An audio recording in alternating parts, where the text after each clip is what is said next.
Hello everyone, welcome to our seventh principle here of 100 ways to motivate yourself. I always want to say 101, but no, it's 100 ways to motivate yourself. Steve Chandler there. Here we are, part 7, really discussing this one. And this one is to dribble with your other hand. Now, if you know basically anything about basketball or have played some, you'll know that a lot of people have a dominant hand, and so naturally they want to just dribble with that hand. And he's saying that, he's coached kids basketball. He's kind of a sports guy as well, which he talks about as being a sports columnist, as being like, studying and various sports, having a lot of things about sports. So this is not the last time we're going to hear about sports. Anyway, so here we are, and he's saying that when it comes to a lot of people first learning basketball, they just want to dribble with their dominant hand, usually their right hand. And then he's saying, okay, forget that idea. What we should now think about doing is dribbling with the other hand, okay? Learning to do that. And what he's using this as a metaphor for is basically the idea of building your positive mindset. So dribbling the ball, this kind of practice of dribbling with the other hand will build up that side.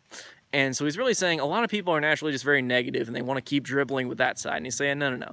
Put it on the other side and just dribble with that side so you can build up that positive side of yourself. The positivity will motivate you.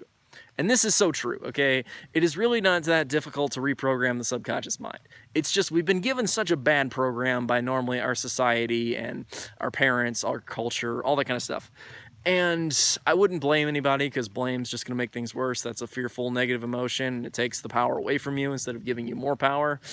Anywho, I think that we can really change this on the large scale. I have plans that will kind of set some of that emotion anyway. But the idea is that we could change our society, our school system, to really focus instead on positivity.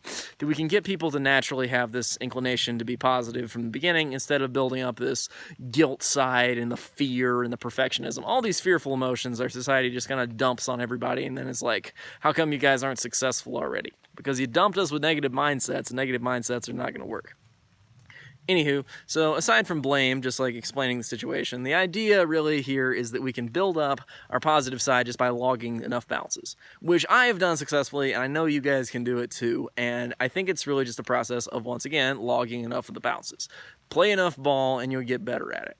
That is, if you have the desire to. And really, when you change your life to positivity, there's so much bliss, there's so much joy. One thing I really want to talk about in a different video, but I'll also just bring it up here. Back when I had so much guilt, there was always some drudgery about the day of the week. I was always like, thank God I made it to Wednesday because then the weekend will be here. And then I was so sad when Sunday came around. I'm like, I didn't do everything, and tomorrow's Monday, and I'm dreading it and all this kind of stuff. But once I got more positive, once I got rid of my guilt, all that shame, once I could just dump all that off, because really guilt has a glass jaw. You punch him once and he goes down. He's just down and out. I naturally think of Batman Arkham Origins, a not so good game in my opinion, but some people really liked it, where you have this electrocutioner guy and he comes at you, and as Batman he really looks intimidating and he just goes down with one punch. Guilt also goes down with one punch. And so, yeah, you should definitely take down your guilt in the process of trying to become more positive, because without it, perfectionism basically sets you up, guilt smashes you down. So take out guilt first, he's an easier target, then you can really deal with perfectionism and ultimately fear. And that's basically kind of the path I lay out on this channel, but you guys can have your own takes on it, of course. And let me know what those are, because I always like to hear other opinions, other ideas there. But yes, log enough bounces, practice positivity, and soon enough you'll be a happy, positive person. Use affirmations, use that sense of joy, no matter how small it is. Just put out your positive energy, go after what you want in life, and soon enough you'll be a positive, happy person. Thanks everybody for watching. I will see you guys next time with our 8th part in this series. I am loving this, guys. I will see you next time, so see you then.